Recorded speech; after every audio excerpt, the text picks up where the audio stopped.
नमस्कार दोस्तों, स्वागत है आपका आज के कल्चर पेपर में। आई होप आप सभी लोग अच्छे होंगे। तो चलिए स्टार्ट करते हैं आज कुछ महत्वपूर्ण टॉपिक। पहला टॉपिक ये है कि आरबीआई ने अपनी रिपोर्ट रिलीज की है स्टेट फाइनेंस के ऊपर। और ये रिपोर्ट क्या है, एनुअली आरबीआई पब्लिश करता है। और इस ईयर का जो टाइटल था, capital formation in India the state of roles, मतलब कि कैपिटल फॉर्मेशन में इंडिया में स्टेट्स का क्या रोल है, क्योंकि स्टेट्स ही मिलकर क्या बनाते हैं, इंडिया बनाते हैं। तो इस बात को आप ध्यान रखेंगे। तो स्टेट का कैपिटल फॉर्मेशन होगा तो इंडिया का कैपिटल फॉर्मेशन होगा। कुछ महत्वपूर्ण चीजें इसमें बताई गई हैं। स्टेट ग्रॉस फिजिकल डेफिसिट के बारे में बात की गई है, जो 2020-21 में 4.1% था, जो 2022-23 में 3.4% के आसपास आपको देखने को मिलेगा। मतलब इसमें क्या हुआ है, डिक्लाइन हमको देखने को मिला है। ग्रॉस फिजिकल डेफिसिट का मतलब है कि आपने क्या किया है, आपने अर्निंग कम की लेकिन आपने खर्चा ज्यादा कर दिया। जो आपने खर्चा किया, जो आपने एक्सपेंडिचर किया, वो आपने बोरिंग लेके किया, मतलब कि बाहर से आपने डेप्ट लेके आपने खर्चा, आपने एक्सपेंडिचर किया। तो जो एक्स्ट्रा अमाउंट बचता है, जो आपने बोरिंग की है, उसको बोलते हैं फिजिकल डेफिसिट। ठीक है, इस बात को राजस्वीय घाटा, इसको एक घाटा बोलते हैं, राजकोषीय घाटा। ठीक है, इस बात को ध्यान रखेंगे। दूसरा इन्होंने बात की है कि जो स्टेट डेप्ट है, वो आपको 2022 में 29.5% के आसपास 22-23 में देखने को मिलेगा। और 20-21 में जो कि 31.1% के आसपास था, मतलब कि इसमें भी हमको डिक्लाइन देखने को मिला है। तो आप इसको डेटा को याद रखेंगे। ट्रेंड क्या है, ठीक है, कि ट्रेंड पूछा जाता है यूपीएससी में। दूसरा, 22-23 में जो स्टेट का बजट आउटले रहता है कि किस योजना के लिए कितना खर्च किया जाएगा, उसमें प्रीवियस 3 ईयर में इंप्रूव हमको देखने को मिला है। तो सारी अच्छी बातें हैं, इस बात को आप ध्यान रखेंगे। दूसरा रिकमेंडेशन की है कि आरबीआई चाह रहा है कि स्टेट अपना ज्यादा से ज्यादा एक्सपेंडिचर है हेल्थ सेक्टर, एजुकेशन सेक्टर, मतलब कि सोशल और इकोनॉमिक सेक्टर पर ज्यादा से ज्यादा एक्सपेंडिचर करें, ताकि उनकी हेल्थ अच्छी रहे। कैपेक्स बफर फंड की उन्होंने चर्चा की है, इसको अधिक से अधिक बढ़ाने की बात करें। टाइम डेट डिवोल्यूशन, जो स्टेट फाइनेंस कमीशन है उसके अनुसार जो स्ट्रेंथन किया जाए, जो फाइनेंशियल पावर है उसको डिवोल्यूशन के लिए लोकल बॉडी को अधिक से अधिक फंड दिए जाए। तो इस बारे में उन्होंने बात की है, तो इस बात को ध्यान रखेंगे। Increase facility higher inter state जो ट्रेड रहता है, उसको फैसिलिटी को इंक्रीज किया जाए, उसकी फैसिलिटी को एनहेंस किया जाए, ताकि ट्रेड अधिक से अधिक हो और रेवेन्यू अधिक से अधिक जनरेट हो सके। इस बात को आप ध्यान रखेंगे। दूसरी बात, एक आपको जो फिजिकल डिफिसिट होता है, जो मैंने बताया एक्स्ट्रा जो एक्सपेंडिचर किया है बोरोइंग लेकर, उसको बोलते हैं फिजिकल डेफिसिट। फिर आपको रेवेन्यू डेफिसिट होता है। रेवेन्यू डेफिसिट का मतलब होता है कि आपका जो रिसिप्ट है और आपका जो एक्सपेंडिचर है, उसमें जो अंतर आपको देखने को मिलता है, उसको रेवेन्यू डेफिसिट बोलते हैं। फिर एक होता है आपका इफेक्टिव रेवेन्यू डिफिसिट। ठीक है, तो इफेक्टिव रेवेन्यू डिफिसिट का मतलब है कि पहले आपने इंटरेस्ट पेमेंट कर दिया तो उसको माइनस कर देते हैं रेवेन्यू डिफिसिट में थे, तो उसको बोल देते हैं effective revenue deficit. Primary deficit का मतलब होता है कि उसने आपने कोई एसेट जनरेट करने के लिए ग्रांट दे दी स्टेट को, तो वो माइनस करने के बाद रेवेन्यू डिफिसिट में जो बचता है उसको प्राइमरी डेफिसिट बोलते हैं। तो इसका सिक्वेंस कुछ ऐसा ही रहता है कि इसमें आपको जो प्राइमरी डेफिसिट है थोड़ा 2.8 के आसपास देखने को मिलेगा, और जो इफेक्टिव रेवेन्यू डिफिसिट है सबसे कम आपको 2.6, और फिजिकल डिफिसिट आपको 6.4 के आसपास देखने को मिलेगा। तो ट्रेंड आप याद रखिएगा, यहाँ से क्वेश्चन बनता है। ठीक है। दूसरी बात, कुछ इंपोर्टेंट चीजें, डेब्ट टू जीडीपी रेशियो का मतलब है कि रेस पब्लिक, मतलब कि रेशियो ऑफ पब्लिक डेब्ट टू टोटल जीडीपी के अनुसार कितना आपको डेब्ट हमको देखने को मिलता है, उसको डेब्ट टू जीडीपी रेशियो हम बोलते हैं। ठीक है, तो हमने से कुछ महत्वपूर्ण चीजें पढ़ी, वही सारी चीजें यहाँ पे लिखी हैं, तो हम उसको इजीली इसको कर लेंगे। दूसरी बात, सेंटर और सेंटर केंद्र सरकार और सुप्रीम कोर्ट के मध्य कॉलियम सिस्टम को लेकर आपको टसल देखने को मिलता है कि कॉलियम सिस्टम में ट्रांसपेरेंसी नहीं है, भाई भतीजेवाद हमको देखने को मिलता है, वंचित वर्ग का प्रतिनिधित्व नहीं है। ये सारी बातें आपको वहाँ पे देखने को मिलती हैं। तो सेंटर क्या कर रहा है, सर्च कम एवोल्यूशन कमेटी स्टेब्लिश करने की बात कर रहा है, ताकि हम जो जजों का अपॉइंटमेंट सिस्टम है, जुडिशरी अपॉइंटमेंट सिस्टम है, उसमें हम ट्रांसपेरेंसी लेके आए, उसमें सभी लोगों का प्रतिनिधित्व हो सके। ये सारी बातें यहाँ पे की गई हैं। जैसा कि आप देख पा रहे हैं, तो इसमें क्या होगा, सर्च कम एवोल्यूशन कमेटी में एक यूनियन गवर्नमेंट का क्या होगा, रिप्रेजेंटेटिव होगा। और वो क्या करेगा, इसको सुप्रीम कोर्ट और chief justice of high court के अपॉइंटमेंट की दिशा में अपना शॉर्ट लिस्ट करेंगे कि कौन कौन से जज इसमें अपॉइंट किए जाने चाहिए। तो ये रिफॉर्म कॉलेज सिस्टम में किया जा रहा है। अक्सर ये कॉलेज सिस्टम और सरकार के मध्य हमको टसल देखने को मिलता है और अभी भी बरकरार है, इस बात को आप ध्यान रखेंगे। ठीक है। दूसरी बात अब हमारे लिए महत्वपूर्ण है कि वर्तमान में क्या व्यवस्था है।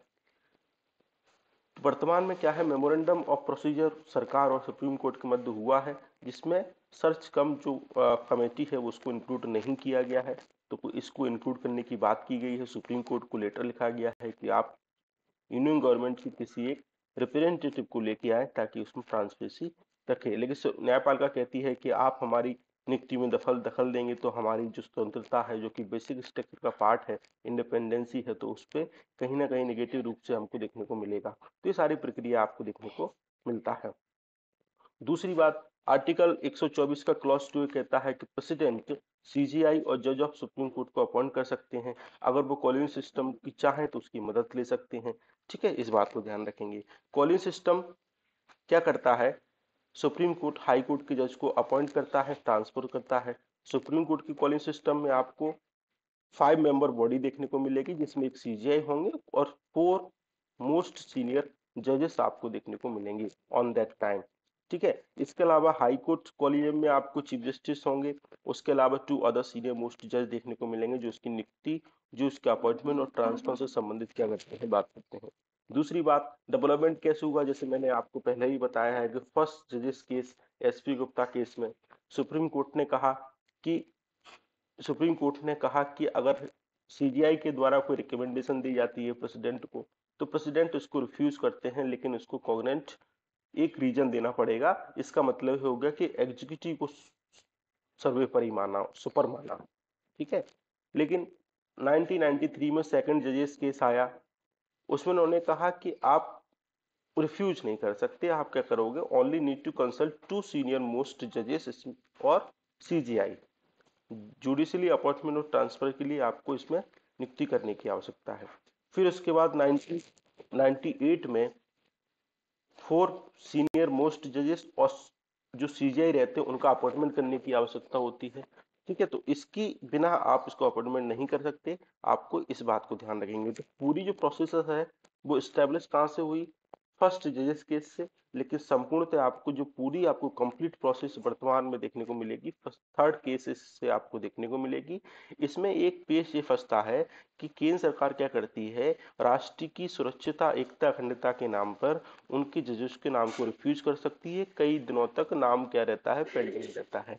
ठीक है। तो इस प्रकार की दोनों के मध्य विवाद की संभावनाएं हमको देखने को मिलती है, लगातार हमको देखने को मिलती है। ठीक है। तो ये आपको पढ़ने की आवश्यकता है, ध्यान रखिएगा। दूसरा डॉल्फिन चर्चा में है, न्यू स्टडी ऐसी आई है कि जो ह्यूमन एक्टिविटी हो रही है, ह्यूमन के द्वारा नॉइस प्रोड्यूस किया जा रहा है, तो उसकी वजह से जो डॉल्फिन्स हैं वो इको अपने आप को लोकेट नहीं कर पा रही हैं, अच्छे से सर्वाइव नहीं कर पा रही हैं। तो ये स्टडी आई है। ठीक है। क्योंकि डॉल्फिन अपना जो वेव है उसके माध्यम से अपनी लोकेशन को ट्रैक करती हैं और आपस में इसके कारण क्या हो रहा है, अधिकांश नॉइस के कारण वो अपनी जो वेव्स हैं उनको ट्रैक नहीं कर पा रही हैं, आपस में कोलैप्स हमको देखने को मिल रहा है। ठीक है। तो काफी महत्वपूर्ण चीज है। अब हम देख लेते हैं कौन कौन सी डॉल्फिन्स, रिवर डॉल्फिन्स हमको देखने को मिलेगी। अमेजन रिवर डॉल्फिन आपको देखने को मिलेगी इधर। ठीक है।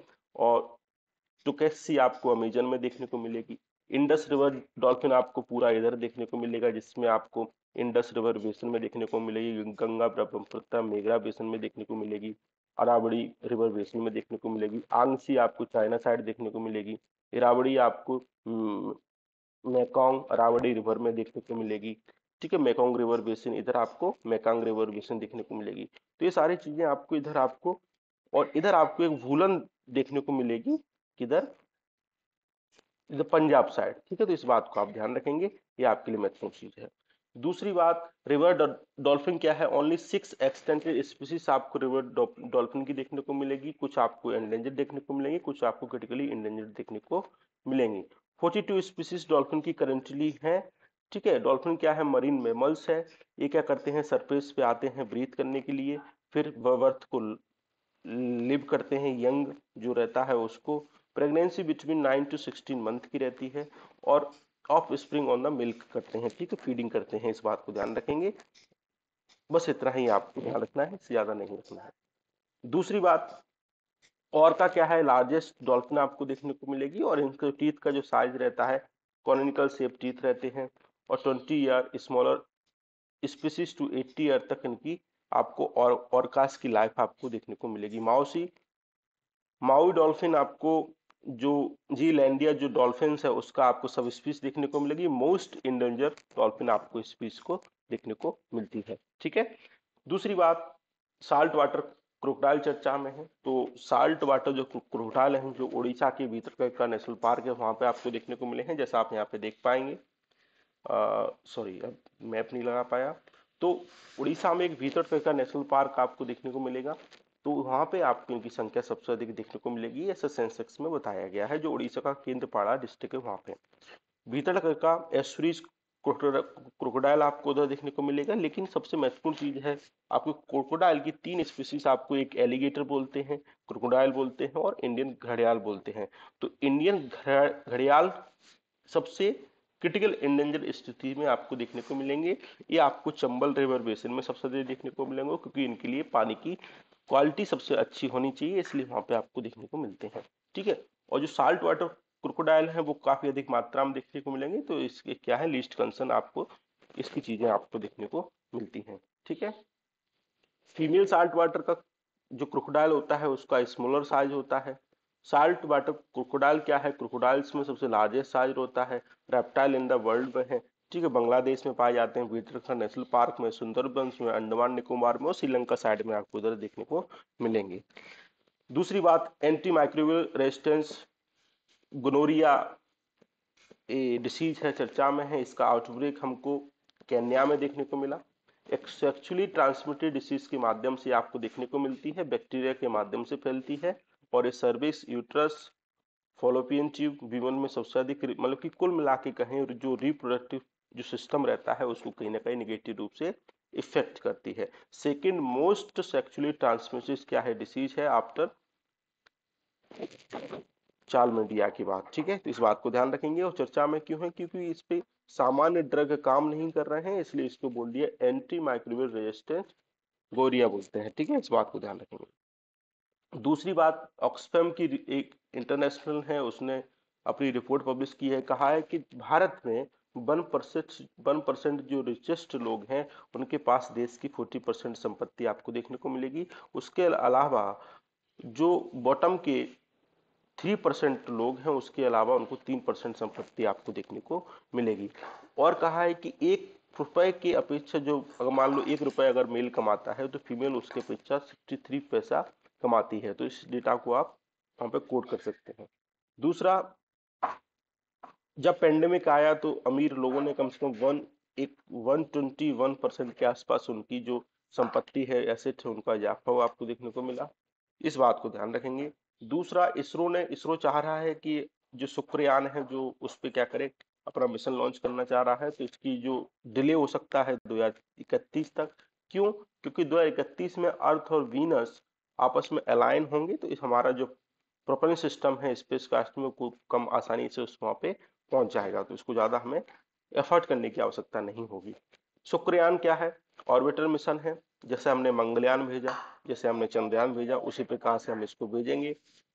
और ये क्या करेगा, वहां की स्टडी के संबंध में बात करेगा। इसके अलावा बहुत सारी चीजों, इसके अलावा अदर मिशंस भी आपको ध्यान रखने हैं, जैसे बेंड्रा प्रोग्राम रशिया का है, अकात्सुकी प्रोजेक्ट जापान का है, बेरिटस आपको देखने को मिलेगा, इंसार्स है, मरिया 2 है, ठीक है, इनवर्जन मिशन है यूरोप का, ठीक है। तो इस बात की चीजें आपको, ये मिशन आपको याद रखना है, कौन सा किस देश का है और किस प्लेनेट से संबंधित है, क्योंकि आपसे प्रश्न पूछा जा सकता है। वीनस क्या है, सेकंड प्लेनेट है, आप from the sun 6 solar system का साइज भी सबसे बड़ा प्लेनेट है, और इसको अर्थ का ट्विंस भी बोलते हैं कि उसकी साइड, डेंसिटी, ग्रेविटी लगातार आपको अर्थ के समान ही आपको देखने को मिलेगी। 850 डिग्री फ़ारेनहाइट यहाँ पे टेम्परेचर देखने को मिलेगा, ठीक है। इस बात को बस इतना ही ध्यान रखेंगे, इससे ज्यादा आपको नहीं ध्यान रखना है। दूसरी बात, सॉलिटरी वेव अभी चर्चा में आई है, तो फर्स्ट एविडेंस अब आपको देखने को मिला है मेरिटियन जो मैग्नेटोस्फीयर है वहां पे, जो मवीन स्पेसक्राफ्ट है नासा का जो मंगलयान पे वहां पे, ये क्या है डिस्टिंक्ट इलेक्ट्रिक फील्ड है, जब उनमें फ्लक्चुएशंस हमको देखने को मिलते हैं तो सॉलिटरी वेव का जनरेशन होता है, इस बात को आप ध्यान रखेंगे। ठीक है, तो ये सॉलिटरी वेव आपसे पूछा जाएगा तो आप बता देंगे कि इलेक्ट्रिक फील्ड में डिस्टिंक्ट फ्लक्चुएशंस के कारण क्या होता है, सॉलिटरी वेव का निर्माण होता है। ये क्या है, हमारा मार्स जो प्लेनेट है वहां पे हमको देखने को मिली है, और जो मेविन मिशन है वो नासा का हमको देखने को मिला है। ठीक है, तो इस बात को ध्यान रखेंगे। दूसरी बात, नेशनल फाइनेंशियल रिपोर्टिंग अथॉरिटी ने कुछ ड्राफ्ट पब्लिश किया है, मैनेजमेंट गवर्नेंस जो ऑडिट फर्म है उसका अच्छे से कोई घोटाला ना हो, कोई करप्शन ना हो, उसके कारण यहाँ पे एक ड्राफ्ट पब्लिश किया है, तो इसका कारण ये चर्चा में रहा। 2018 में कंपनी एक्ट 2013 के तहत सेक्शन 132 का सब क्लॉज 1 के तहत इसको स्टेब्लिश किया गया, प्रोफेशंस अकाउंटिंग स्टैंडर्ड को मजबूत करने के लिए, और जितनी भी हमारे देश में लिस्टेड कंपनी है अनलिस्टेड कंपनी है उनको रेगुलेट करने के लिए इसको इम्प्रूव किया गया। इसको सिविल कोड की पावर्स है, और इसमें एक चेयरपर्सन है जिसको सेंट्रल गवर्नमेंट के द्वारा नॉमिनेट किया जाता है, मैक्सिमम इसमें 15 मेंबर हमको देखने को मिलते हैं। ठीक है, दूसरी बात, कतरनी घाट वाइल्ड लाइफ सेंचुरी चर्चा में है, फॉरेस्ट डिपार्टमेंट है और नाबार्ड ने प्लानिंग की है कि वहाँ की जो थोरू पीपुल ट्राइब है उनको हम ट्रेनिंग देंगे। ये आपको हिमालय फुटिल्स में देखने को मिलेगी, साउथर्न नेपाल में देखने को मिलेगी, भारत में आपको उत्तर प्रदेश बिहार उत्तराखंड में देखने को मिलेगी। और थोरू के वेरियस डायलेक्ट हमको देखने को मिलते हैं, इंडिया आयरन सबग्रुप्स को देखने को मिलता है, अपर गंगेटिव प्लेन में आपको देखने को मिलेगी। कुल मिलाकर ये कहें तो दुधवा टाइगर रिजर्व का पार्ट है, इस बात को ध्यान रखेंगे। थोरू आपसे पूछा जाएगा तो आप बता देंगे साउथर्न नेपाल और भारत में उत्तर प्रदेश बिहार उत्तराखंड में आपको देखने को मिलेगी। ठीक है, ट्राइब है। दूसरा बात, इंटरनेशनल हेल्थ रेगुलेशन 2005 चर्चा में इसकी फर्स्ट वर्किंग ग्रुप की मीटिंग हुई, और उन्होंने कहा कि प्रमोट वन हेल्थ को करना चाहिए, इसमें मेंटल हेल्थ भी आएगी, फिजिकल हेल्थ भी आएगी, जितनी प्रकार की हेल्थ है उसमें सबको सब एक एक मिलाकर हमको स्टडी करना चाहिए, उसको फोकस करना चाहिए, तभी हम हेल्थ पे अच्छे से फोकस कर पाएंगे। ये 2005 में 5 में ये वाला डॉक्यूमेंट आया और लीगली बाइंडेड है, इसमें 196 कंट्री ने इसको रेक्टिफाई किया है या फिर साइन किया है, इस बात को ध्यान रखेंगे। ऑल कंट्री को डिटेक्ट करते हैं, एक्सेस करते हैं, रिपोर्ट करते हैं, पब्लिक हेल्थ इवेंट के बारे में बात करते हैं। ठीक है, दूसरी बात, थिरुवल्लुवर चर्चा में है, 15 जनवरी को उनका दिन मनाया जाता है पोंगल सेलिब्रेशन के दौरान।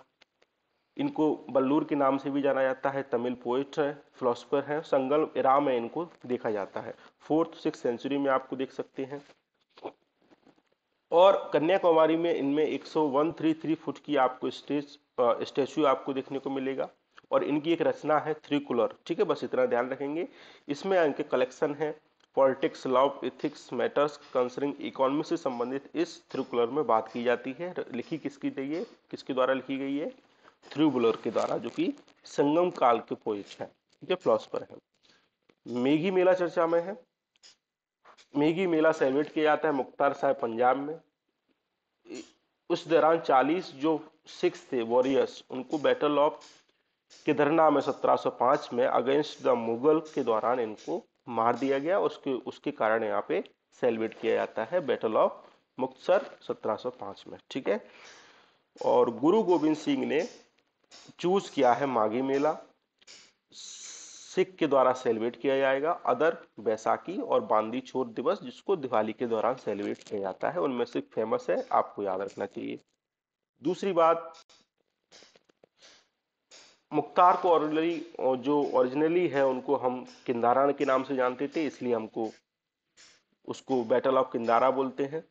ठीक है, और इसमें आपको लीडर महान सिंह, श्री गोविंद सिंह, आपको इस प्रकार के लीडर देखने को मिलते हैं। माई भागो इस प्रकार की स्कूल से साइन इंस्पायर्स आपको देखने को मिलते हैं, सिख आर नोन। ठीक है, तो इस बात को ध्यान रखेंगे, बस इसमें इससे ज्यादा नहीं पढ़ना है। दूसरी बात, अंदेशा वर्ल्ड सोशल रिपोर्ट पब्लिश हुई है, और इनका टाइटल है living no one behind in the ageing world. ठीक है, अंदेशा ने इसको पब्लिश किया है, इसका टाइटल ये है, 1948 में इसको स्टैब्लिश किया गया था, न्यूयॉर्क सिटी में इसका हेडक्वार्टर है। और ये कह रहे हैं कि 2021 में 761 मिलियन पीपल हमारे यहाँ एल्डर थे, लेकिन 2050 तक 1.6 बिलियन के आसपास हो जाएंगे, ऑलमोस्ट डबल हो जाएंगे। और 80 प्लस जो पॉपुलेशन है 2021 में 155 मिलियन के आसपास देखने को मिलेगी, 2050 में 459 बिलियन के आसपास हमको देखने को मिलेगी। ठीक है, और सबसे अधिक पॉपुलेशन कहाँ देखने को मिलेगी? वेस्टर्न कंट्री में। ये पॉपुलेशन ग्राफ है, ये जो बेस रहता है हमको यंग पॉपुलेशन को शो करता है। इधर आप मान लो मेल्स हैं, इधर फीमेल्स हैं, और जैसे जैसे हम ऊपर जाते आएंगे एजिंग पॉपुलेशन हमारी बढ़ती जाएगी। तो इस पहले स्टेज में हमारे ये वाला जो बेस है सबसे अधिक है, तो यंग पॉपुलेशन अभी को यंग पॉपुलेशन को शो करेगा। इसका बेस कम है तो यंग पॉपुलेशन कम है, यहाँ पे एजिंग पॉपुलेशन बढ़ रही है। यहाँ पे बिल्कुल कम है तो यहाँ पे एजिंग पॉपुलेशन ज्यादा है, मतलब कि सबसे ज्यादा बूढ़े लोग यहीं रहते हैं, जैसे Japan China America European country, क्योंकि यहाँ पे एजिंग पॉपुलेशन ज्यादा है। और भारत अभी इस स्टेज में है, तभी हम बात करते हैं डेमोग्राफिक डिविडेंड की बात करते हैं। अधिकांश लोग 30 से 35 साल के बीच आपको देखने को मिलेंगे, तो भारत के पास काफी अधिक क्या है, एडवांटेज है। और यहाँ पे हम अपना जो वर्क फोर्स है वहां पे भेजकर कब सबसे अधिक क्या कमा सकते हैं, डॉलर कमा सकते हैं। हाँ, यहाँ पे हम इन लोगों को एम्प्लॉयमेंट दे सकते हैं। तो सारी बातें यहाँ पे आप देख सकते हैं। दूसरी बात, ग्लोबल साउथ समिट चर्चा में है। ग्लोबल साउथ का मतलब है कि जैसे लैटिन अमेरिका, एशिया, ये सारी कंट्री को मिलकर हम आपस में बात करें, आरोग्य मैत्री प्रोजेक्ट के बारे में बात करें, कोई मेडिकल सप्लाई के बारे में बात करें, स्कॉलरशिप के बारे में बात करें स्टूडेंट के लिए, और जितने भी यंग हमको डिप्लोमेट्स देखने को मिलते हैं, यंग डिप्लोमेट्स फोरम देने की बात करें, global south centre for excellence की बात करें, जो रिसर्च डेवलपमेंट की बात करें, टेक्नोलॉजी की बात करें, और ग्लोबल नॉर्थ ग्लोबल साउथ के बारे में बात करें। कंसेप्ट क्या है कि नॉर्थ वाले वो अमेरिका वाले लोग हैं, साउथ वाले एशिया, लैटिन अमेरिका, दक्षिण अमेरिका, ब्राजील वाले लोग को ग्लोबल साउथ बोलते हैं, जो कि अल्प विकसित विकसित और विकासशील देश आते हैं, ऊपर डेवलप कंट्री आते हैं। तो ऊपर से नीचे तक हमें जितनी भी टेक्नोलॉजी है वो लेके आना है, पैसा लेके आना है कि इन्होंने हमारा क्या किया है, शोषण किया है। ठीक है, इस बात को ध्यान रखें। दूसरा, बर्ना एक्साइज चर्चा में है, जो कि फ्रांस के मध्य होती है। भारत में इसको 1993 में स्टेब्लिश किया गया। 3 एक्सरसाइज होती हैं, एक आर्मी के मध्य शक्ति, नेवी के मध्य गणना, और एयरफोर्स के मध्य आपको गणना देखने को मिलेगी। तो तीनों को नाम याद रखिएगा, आपसे फॉलोइंग द मैचिंग में पूछा जा सकता है। ठीक है, तो आज के डिस्कशन में इतना ही था। आई होप आपको पसंद आया हो। Thank you.